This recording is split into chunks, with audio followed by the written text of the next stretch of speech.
जनाब, क्या आप 2000 वाकई अपने बैंक पर भरोसा करते हैं? सिलिकॉन वैली के सबसे बड़े बैंकों में से एक कुछ ही घंटों में ढह गया और ग्राहकों ने रातों रात अपने ही पैसे तक पहुंच खो दी। क्या होगा अगर मैं आपको बताऊं कि अपनी सारी संपत्ति बैंक में रखना आज के सबसे बड़े वित्तीय जालों में से एक हो सकता है? जब आप चैन की नींद सो रहे होते हैं, यह सोचकर कि आपका पैसा सुरक्षित है, तो असल में यह महंगाई से खत्म हो रहा है, राजनीतिक फैसलों के सामने खुला है और मॉल में पार्किंग के लिए भुगतान करने से भी कम ब्याज कमा रहा है। जिस सिस्टम पर हम सभी को भरोसा करना सिखाया गया था, वह हर दिन चुपचाप उस भरोसे को धोखा दे रहा है। आज मैं आपको 7 ऐसी संपत्तियां दिखाने जा रहा हूं जो आपके पैसे को बैंक में रखने से ज्यादा सुरक्षित और समझदारी भरी है। हर एक का एक रणनीतिक उद्देश्य है। कुछ आपकी खरीदने की शक्ति की रक्षा करते हैं, कुछ निष्क्रिय आय पैदा करते हैं और एक जोखिम भरा लग सकता है, लेकिन कई लोग पहले से ही चुपचाप संपत्ति बनाने के लिए इसका इस्तेमाल कर रहे हैं। और सूची में आखिरी वाला सबसे विवादास्पद है। लेकिन इससे पहले कि हम इसमें उतरें, मैं आपसे सुनना चाहता हूं, क्या आपने या आपके किसी जानने वाले ने कभी बैंकिंग संकट का अनुभव किया है या बैंक में पैसा खोया है? शायद 2008 के वित्तीय संकट के दौरान या हाल ही में। अपनी कहानी कमेंट्स में साझा करें। आपका अनुभव दूसरों को उनकी मेहनत की कमाई बचाने में मदद कर सकता है। अब जब आप इसके बारे में सोच रहे हैं, तो मुझे उस आर्थिक वास्तविकता को साझा करने दें जिसका हम आज सामना कर रहे हैं, ताकि आप समझ सकें कि यह इतना महत्वपूर्ण क्यों है। उस परिदृश्य को देखें जिसमें हम अभी जी रहे हैं। अमेरिका में मुद्रास्फीति सालाना 2.8% पर बनी हुई है, जिसका मतलब है कि आपका पैसा सिर्फ वहां पड़े रहने पर भी अपना मूल्य खो रहा है। फेड 4.25% से ऊपर ब्याज दरें बनाए हुए है, जो महंगे कर्ज और सुस्त अर्थव्यवस्था का संकेत दे रहा है। बैंक, यहां तक कि बड़े भी दबाव में हैं। याद रखें, सिलिकॉन वैली बैंक रातों रात ढह गया और अब नए आयात शुल्क मुद्रास्फीति को और भी बढ़ाने का खतरा पैदा कर रहे हैं। इस सब के बीच बैंक में आपका पैसा क्या कर रहा है? मूल्य खो रहा है, लगभग कुछ भी नहीं कमा रहा है और फिर भी 100% प्रणालीगत जोखिम के संपर्क में है। इसीलिए आज हम वास्तविक संपत्ति रणनीतियों का विश्लेषण कर रहे हैं, जो वास्तव में आपकी संपत्ति की रक्षा कर सकती हैं, क्योंकि दुनिया बदल गई है और पहले की तरह पैसा बचाना आपको महंगा पड़ सकता है। ये 7 संपत्तियां हैं जिन्हें आपके पैसे को बैंक में रखने से ज्यादा सुरक्षित और बहुत समझदारी भरा माना जा सकता है। अब आइए देखें कि मैं किसी भी स्मार्ट धन संरक्षण रणनीति की नींव क्या मानता हूं। एक ऐसी संपत्ति जो अमेरिकी सरकार के पूर्ण विश्वास और क्रेडिट द्वारा समर्थित है, फिर भी ऐसे रिटर्न प्रदान करती है जो अधिकांश बैंक दे ही नहीं सकते। Asset 1, treasury bond. चलिए सबसे रूढ़िवादी और कई लोगों के लिए सबसे विश्वसनीय ट्रेजरी बॉन्ड से शुरू करते हैं। मूल रूप से यह सरकार को अपना पैसा उधार देने जैसा है और बदले में वे आपको ब्याज के साथ वापस भुगतान करते हैं। लेकिन बैंक के विपरीत यहां जोखिम व्यावहारिक रूप से शून्य है। अभी अमेरिकी ट्रेजरी सालाना 4% से अधिक का भुगतान कर रही है और कुछ मामलों में अवधि के आधार पर और भी अधिक। यह औसत बचत खाते से काफी अधिक है। यदि आप उस प्रकार के हैं जो सुरक्षा, पूर्वानुमानशीलता चाहते हैं और स्टॉक या क्रिप्टो में पैसा जोखिम में नहीं डालना चाहते हैं, तो यह संपत्ति आपके लिए है। सबसे अच्छी बात, संकट या अस्थिरता के समय इन बॉन्ड का मूल्य बढ़ने लगता है, क्योंकि निवेशक सुरक्षित पनाहगाह के रूप में उनकी ओर आते हैं। एकमात्र लेकिन तरलता है। आप परिपक्वता से पहले भुना सकते हैं, लेकिन बाजार की स्थितियों के आधार पर कुछ मूल्य भिन्नता हो सकती है। तो इसे मध्यम से लंबी अवधि की संपत्ति के रूप में सोचें। शुरू करने के लिए ट्रेजरी डायरेक्ट जैसे प्लेटफॉर्म आपको सीधे सरकार से $100 जितने कम में बॉन्ड खरीदने देते हैं, या आप अधिक विकल्पों के लिए फिडेलिटी या वैनगार्ड जैसे ब्रोकरेज का उपयोग कर सकते हैं। सुरक्षा, पूर्वानुमानशीलता और आज औसत से भी अधिक रिटर्न, यह ट्रेजरी बॉन्ड की शक्ति है। अब यदि आप उस प्रकार के हैं जो अपना पैसा किसी वास्तविक मूर्त चीज में लगाना पसंद करते हैं जो मासिक आय उत्पन्न कर सकती है और समय के साथ जिसकी कीमत भी बढ़े तो अगली संपत्ति आपके लिए एकदम सही है। एसेट 2, रियल एस्टेट, ठोस स्थिरता। वे कहते हैं कि पैसा पेड़ों पर नहीं उगता, लेकिन अच्छी तरह से खरीदी गई संपत्ति ऐसे रिटर्न दे सकती है जैसे कि वह उगता हो। रियल एस्टेट भौतिक, मूर्त है और बाजार में उतार चढ़ाव के साथ भी समय के साथ संपत्तियों की कीमत बढ़ती है, मुद्रास्फीति से बचाती है और किराए के माध्यम से निष्क्रिय आय उत्पन्न कर सकती है। एक दिलचस्प तथ्य, 2024 में अमेरिकी रियल एस्टेट बाजार धीमा हो गया, लेकिन 2025 में यह पहले से ही सुधार के संकेत दिखा रहा है, खासकर शहरी क्षेत्रों और रसद संपत्तियों में। और सबसे महत्वपूर्ण बात, जबकि बैंक में पड़ा पैसा महीने दर महीने खरीदने की शक्ति खो देता है, एक संपत्ति एक सच्चा दीर्घकालिक धन निर्माता हो सकती है। ऑस्टिन, नैशविले और रैले जैसे शहरों में पिछले 3 वर्षों में संपत्ति मूल्यों में 40% से अधिक की वृद्धि देखी गई है। यह धन सृजन है जिसके लिए आपको वित्तीय जीनियस होने की आवश्यकता नहीं है। बेशक यह परफेक्ट नहीं है, रखरखाव लागत, कर और खाली रहने का जोखिम है, लेकिन अगर आप स्थान और संपत्ति के प्रकार को चुनना जानते हैं तो यह आपके पोर्टफोलियो में सबसे ठोस संपत्तियों में से एक हो सकती है। डाउन पेमेंट के लिए पर्याप्त नकदी के बिना लोगों के लिए रियल एस्टेट इन्वेस्टमेंट ट्रस्ट, रीट्स जैसे प्रेस्ट या रियल्टी इनकम न्यूनतम पूंजी के साथ शेयर बाजार के माध्यम से रियल एस्टेट में निवेश करने का एक तरीका प्रदान करते हैं। स्थिरता चाहते हैं, कुछ ऐसा जिसे आप देख सकते हैं, छू सकते हैं और जो आपको हर महीने भुगतान करता है। रियल एस्टेट एक कारण के लिए क्लासिक है, लेकिन क्या होगा जब आपके चारों ओर सब कुछ अवमूल्यन कर रहा हो और आप एक ऐसी संपत्ति चाहते हैं जिसे पूरी दुनिया ने सहस्राब्दियों से मूल्य के भंडार के रूप में मान्यता दी है। अगली संपत्ति सचमुच केंद्रीय बैंकों की बैकअप योजना है, पुराना अच्छा सोना। एसेट 3, सोना, सच्चा शरण स्थल।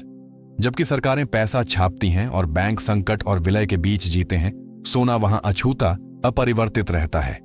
हजारों वर्षों से सोना राजाओं, राष्ट्रों और साम्राज्यों की मुद्रा थी। जब सब कुछ विफल हो जाता है, सोना बना रहता है। और यह सिर्फ इतिहास नहीं है। अकेले 2025 में सोने की कीमतें पहले ही $3000 प्रति औंस को पार कर चुकी हैं, जो वैश्विक अनिश्चितताओं, भू राजनीतिक तनावों और यहां तक कि अफवाहों से प्रेरित होकर ऐतिहासिक ऊंचाई पर पहुंच गई हैं कि अमेरिकी सरकार अपने भंडार का पुनर्मूल्यांकन कर सकती है, उस पैसे के विपरीत जिसे सरकारें अंतहीन रूप से छापती हैं। सोना दुर्लभ, भौतिक और अविनाशी है। इसे रिटर्न देने के लिए ब्याज की आवश्यकता नहीं है, यह आपकी रक्षा करता है। आप एपमैक्स या जेम बुलियन जैसे प्रतिष्ठित डीलरों के माध्यम से भौतिक सोना खरीद सकते हैं, या यदि आप भंडारण के बारे में चिंता नहीं करना चाहते हैं तो जीएलडी या आईओयू जैसे ईटीएफ के माध्यम से भी। लेकिन बेशक सब कुछ सही नहीं है। सोना आय उत्पन्न नहीं करता है और जो लोग तत्काल तरलता या उच्च रिटर्न चाहते हैं उनके लिए यह बहुत स्थिर लग सकता है, लेकिन वित्तीय बीमा के रूप में यह व्यावहारिक रूप से अपराजेय है। वॉरेन बफेट के लंबे समय के साथी चार्ली मुंगेर ने एक बार कहा था, सोना आपके कपड़ों में सिलने के लिए एक शानदार चीज है। यदि आप 1939 में वियना में एक यहूदी परिवार हैं, उन्होंने प्रणालीगत पतन के खिलाफ अंतिम सुरक्षा के रूप में इसके मूल्य को समझा। यदि दुनिया के केंद्रीय बैंक भी सोना खरीद रहे हैं तो शायद आपको भी इस पर विचार करना चाहिए। लेकिन क्या होगा यदि सुरक्षा के अलावा आप कुछ ऐसा चाहते हैं जो समय के साथ मूल्य में बढ़े और आपको अच्छे स्वाद वाले व्यक्ति जैसा भी दिखाए? अगली संपत्ति आपकी कलाई पर, आपके गैरेज में या आपके तहखाने में भी हो सकती है। एसेट 4, संग्रहणीय वस्तुएं और लग्जरी आइटम। जबकि आपका पैसा बैंक में सोता है, कुछ लोग कला, पुरानी घड़ियां और यहां तक कि खिलौना कारें बेचकर करोड़पति बन रहे हैं। यह सही है, दुर्लभ घड़ियों, क्लासिक कारों, कलाकृति और यहां तक कि संग्रहणीय स्नीकर्स जैसी कुछ लग्जरी वस्तुएं स्टॉक से अधिक मूल्य बढ़ाती हैं। 1970 के दशक में $200 में खरीदी गई Rolex Daytona Paul Newman 17 million से अधिक में बिकी। और 1960 के दशक की फेरारी 285 GTO 17 मिलियन से अधिक में बिकी 70 मिलियन में गई। और एक बैंक की है जो खुद को नष्ट करने के बाद मूल्य में बढ़ गया। इन संपत्तियों में क्या आम है? कमी, सौंदर्य शास्त्र और खरीदारों का एक समुदाय जो विशिष्टता के लिए अधिक भुगतान करने को तैयार है। यहां तक कि कुछ लेगो सेट जैसे विनम्र संग्रहणीय वस्तुओं ने पिछले दशक में 380% से अधिक की सराहना की है, जो कई वित्तीय संपत्तियों से बेहतर प्रदर्शन कर रहे हैं। जनाब, पारंपरिक निवेशों तक पहुंचना हमेशा आसान नहीं होता और न ही उनमें स्टॉक या सोने जैसी तुरंत नकदीकरण, लिक्विडिटी की सुविधा होती है। लेकिन जो इस खेल की बारीकियों को समझते हैं, उनके लिए ये पारंपरिक बैंकिंग व्यवस्था के बाहर अपनी दौलत को कई गुना बढ़ाने के असली रास्ते हैं। आजकल रैली और मास्टरवर्क्स जैसी कंपनियां आम निवेशकों को भी फाइन आर्ट और संग्रहणीय वस्तुओं, कलेक्टिबल्स में हिस्सेदारी खरीदने का मौका दे रही है, जिससे यह संपत्ति वर्ग पहले से कहीं ज्यादा आम लोगों की पहुंच में आ गया है। अगर आपकी पसंद उम्दा है, आप में सब्र है और आप दूर की सोचते हैं, तो इस तरह की संपत्ति न केवल आपकी पूंजी की हिफाजत कर सकती है, बल्कि उसे और भी शान से बढ़ा सकती है। मैं ये जानने को उत्सुक हूं कि क्या आप संग्रहणीय वस्तुओं को निवेश के तौर पर इस्तेमाल करने के बारे में पहले से जानते थे, या यह आपके लिए कोई नई जानकारी है? क्या आपने कभी ऐसी किसी चीज में पैसा लगाया है? नीचे कमेंट में जरूर बताइएगा कि इन पहली बताई गई संपत्तियों में से आप अपनी वित्तीय रणनीति में कौन कौन सी इस्तेमाल कर रहे हैं। मैं हर कमेंट पढ़ता हूं और यह देखकर अच्छा लगता है कि आप अपनी दौलत का प्रबंधन कैसे कर रहे हैं। लेकिन अब सोचिए, अगर आप अपने कुछ पैसे को नकदी के रूप में ही रखना चाहें, मगर ज्यादा सूझबूझ भरे तरीके से, ताकि वह सरकारी रोक, सिस्टम की खामियों और बैंकिंग की ब्यूरोक्रेटिक झंझटों की पहुंच से दूर रहे, तो अगली संपत्ति लगभग अदृश्य है, लेकिन मुश्किल वक्त में यही आपके काम आ सकती है। वो है भौतिक नकदी, यानी कागज के नोटों में आपकी आजादी। हां, यह संपत्ति पैसा ही है, मगर वो नहीं जो आपके बैंकिंग ऐप में फंसा हो। मैं बात कर रहा हूं उस असली नकदी की, जिसे आपने सोच समझकर घर पर, तिजोरी में या ऐसी किसी महफूज जगह रखा हो, जहां जरूरत पड़ने पर आपकी फौरन पहुंच हो और पूरा नियंत्रण आपके हाथ में हो। याद कीजिए ग्रीस 2015, लेबनान 2019 और यहां तक कि अमेरिका में सिलिकॉन वैली बैंक 2023 के बैंकिंग संकट के सबसे बुरे दौर को, जब हजारों लोग अपने ही पैसे तक नहीं पहुंच पाए थे। बैंक बंद हो गए, पैसे निकालने की सीमा तय हो गई, एटीएम खाली हो गए। ऐसे में घर पर कुछ नकद रखना कोई हवाई किला बनाना नहीं, बल्कि समझदारी है। आपात स्थिति कभी भी दस्तक दे सकती है, सिस्टम ठप हो सकता है, कार्ड काम करना बंद कर सकते हैं। सोचिए, आप कहीं सफर में हो, नेटवर्क ना हो, बैंक तक पहुंच ना हो, कोई डिजिटल पेमेंट ना चल रहा हो और आपका कार्ड पेट्रोल पंप पर काम ना करे। ऐसे नाजुक पलों में कागज के नोट ही इज्जत बचाते हैं। लेकिन हां, एक बात का ध्यान रहे, अपनी सारी जमा पूंजी नकदी में नहीं रखनी चाहिए। सही तरीका यह है कि एक छोटा सा हिस्सा, इतना कि सिस्टम फेल होने पर 1-2 महीने के खर्चे आराम से निकल जाएं, घर पर रखें। जानी मानी वित्तीय सलाहकार सूज ओनरमन भी घर पर सुरक्षित जगह पर कम से कम $1000-2000 नकद रखने की सलाह देती है। निवेश के लिए नहीं, बल्कि असली इमरजेंसी के लिए, जब डिजिटल दुनिया दगा दे जाए। गोपनीयता, फौरन उपलब्धता और सिस्टम से आजादी अगर समझदारी से रखा जाए तो भौतिक नकदी का आज भी अपना मोल है। पर क्या हो अगर पैसा जमा करने के बजाय आप उसे एक वफादार मुलाजिम की तरह हर दिन काम पर लगाना चाहें? अगली संपत्ति खरीदी नहीं जाती, उसे बनाया जाता है, और यह आपकी जिंदगी की सबसे ताकतवर संपत्ति साबित हो सकती है। आपका अपना कारोबार, एक ऐसी संपत्ति जिस पर आपका पूरा नियंत्रण होता है। इसे आप खरीदते नहीं, आप इसे अपने हाथों से बनाते हैं, और यकीन मानिए, यह आपकी जिंदगी की सबसे बड़ी दौलत बन सकती है। जहां बैंक में रखा पैसा वक्त के साथ अपनी कीमत खोता है और बैंक तय करते हैं कि आपके पैसे का क्या करना है, वहीं आपका अपना कारोबार आपको आत्मनिर्भरता, लगातार आमदनी, कैश फ्लो और अपनी तरक्की की बागडोर अपने हाथ में रखने का मौका देता है। और इससे पहले कि आप किसी बहुत बड़े और पेचीदा कारोबार के बारे में सोचने लगें, ये समझ लीजिए कि एक कारोबार छोटा भी शुरू हो सकता है। ये डिजिटल हो सकता है, ये दुकानों जैसा भौतिक हो सकता है, ये कोई सेवा हो सकती है, एक ई बुक हो सकती है, या फिर एक यूट्यूब चैनल। हाँ, बिल्कुल, हमारे इस प्रो बफे HQ चैनल की तरह। उद्यमी पैसे को पैसा बनाने वाली मशीन में बदल देते हैं। जहां बैंक आपको सालाना 1% ब्याज देता है, वहीं एक सही तरीके से चलाया गया कारोबार आपको महीने का 100% या उससे भी ज्यादा मुनाफा दे सकता है।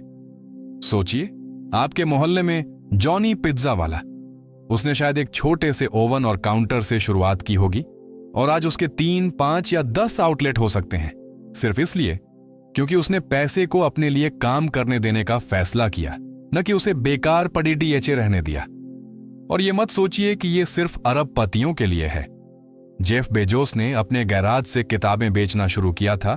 एलन मस्क ने अपना सारा पैसा उन स्टार्टअप्स में झोंक दिया जो उस वक्त किसी को समझ नहीं आ रहे थे।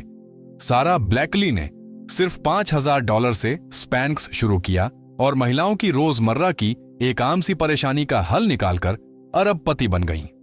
याद रखिए, कारोबार में भी जोखिम होते हैं, सही रणनीति और तैयारी की जरूरत होती है। लेकिन अगर कोई एक ऐसी संपत्ति है जो आपकी जिंदगी बदल सकती है, तो वो यही है। शॉपिफाई जैसी साइटें बहुत कम लागत में ई-कॉमर्स कारोबार शुरू करना पहले से कहीं ज्यादा आसान बना देती हैं, जबकि एटसी जैसे प्लेटफॉर्म आपको अपने हुनर और दस्तकारी से कमाई करने का मौका देते हैं जो आपके पास पहले से मौजूद है। लेकिन क्या हो अगर मैं आपको बताऊं कि एक ऐसी संपत्ति भी है जिसमें आजादी, सीमित उपलब्धता और टेक्नोलॉजी का संगम है। एक ऐसी संपत्ति जो न सरकार पर निर्भर है, न बैंकों पर, न ही देशों की सीमाओं पर। हमारी लिस्ट की यह आखिरी संपत्ति थोड़ी विवादास्पद जरूर है, लेकिन यह वो भी है जिसकी कीमत पिछले दशक में सबसे तेजी से बढ़ी है और हो सकता है यह पैसे के भविष्य को एक नया आकार दे रही हो। वो है क्रिप्टोकरेंसी, नए दौर की संपत्ति। और आखिरकार हमारी लिस्ट की सबसे विवादास्पद संपत्ति, जिसे कई लोग एक बुलबुला कहते हैं, लेकिन जिसने पिछले 10 सालों में तमाम पारंपरिक संपत्तियों को पछाड़ DH दिया है, वो है क्रिप्टोकरेंसी। सिर्फ एक डिजिटल मुद्रा से कहीं बढ़कर बिटकॉइन एक वैकल्पिक मूल्य प्रणाली है। कोई बैंक नहीं, कोई सरकार नहीं, पैसे की कोई बेहिसाब छपाई नहीं। यह एक ऐसी संपत्ति है जो कुदरती तौर पर सीमित है। दुनिया में इसके सिर्फ 2 करोड़ 10 लाख यूनिट ही कभी बनेंगे। बस अगर आपने 2010 में बिटकॉइन में $100 लगाए होते तो आज आपके पास $5 करोड़ से ज्यादा होते। बेशक अतीत का प्रदर्शन भविष्य की गारंटी नहीं देता, लेकिन आंकड़े झूठ नहीं बोलते। बिटकॉइन 24 घंटे 7 दिन काम करता है। दुनिया भर में इसे फौरन नकद में बदला जा सकता है और डॉलर के विपरीत इसे राजनीतिक फैसलों से कमजोर नहीं किया जा सकता।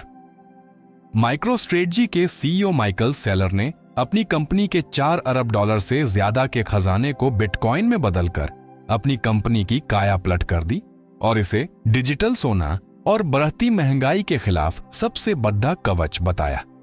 हाँ, यह अस्थिर है, हाँ, इसमें जोखिम है, लेकिन एक ऐसी दुनिया में जहां बैंक भी डूब जाते हैं और सरकारें चुकाए न जा सकने वाले कर्जों का पहाड़ा खड्डा कर लेती हैं, हम दौलत की सुरक्षा में क्रिप्टो की भूमिका को अब और नजरअंदाज नहीं कर सकते। आप कॉइनबेस या कैश ऐप जैसे प्लेटफॉर्म पर सिर्फ $1 जितनी छोटी रकम से भी शुरुआत कर सकते हैं और धीरे धीरे समय के साथ अपनी हिस्सेदारी बढ़ा सकते हैं। और सबसे मजेदार बात यह है कि बड़े वित्तीय संस्थान, फंड और यहां तक कि सरकारें भी अब बिटकॉइन में अपनी जगह बना रही हैं। दुनिया की सबसे बड़ी asset management company black rock अब अपने ग्राहकों को बिटकॉइन ETF दे रही है। ऑल सल्वाडोर ने इसे कानूनी मुद्रा बना दिया है और दुनिया भर की कंपनियां इसे अपनी बैलेंस शीट में शामिल कर रही हैं। अगर सोना पुराने जमाने का महफूज ठिकाना था, तो बिटकॉइन डिजिटल युग का हो सकता है। चुनाव आपका है, लेकिन एक ऐसी दुनिया में जहां पारंपरिक वित्तीय व्यवस्थाओं में दरारें बढ़ती जा रही हैं, इस नए संपत्ति वर्ग में अपनी पूंजी का एक छोटा सा हिस्सा रखना सिर्फ सट्टेबाजी से कहीं ज्यादा एक समझदारी भरा जोखिम प्रबंधन हो सकता है। अब मैं आपसे सुनना चाहूंगा, इन 7 संपत्तियों में से आप सबसे पहले किस में निवेश करना शुरू करने वाले हैं, और 1 से 10 के पैमाने पर यह जानकारी आपकी वित्तीय योजना के लिए कितनी फायदेमंद रही? अपना जवाब नीचे कमेंट में जरूर लिखिएगा। मैं हर एक कमेंट पढ़ता हूं और आपकी वित्तीय यात्रा में मेरी सच्ची दिलचस्पी है। आपकी राय मुझे ऐसा और कंटेंट बनाने में मदद करती है जो वाकई आपके वित्तीय भविष्य को सुरक्षित करने में आपकी मदद कर सके।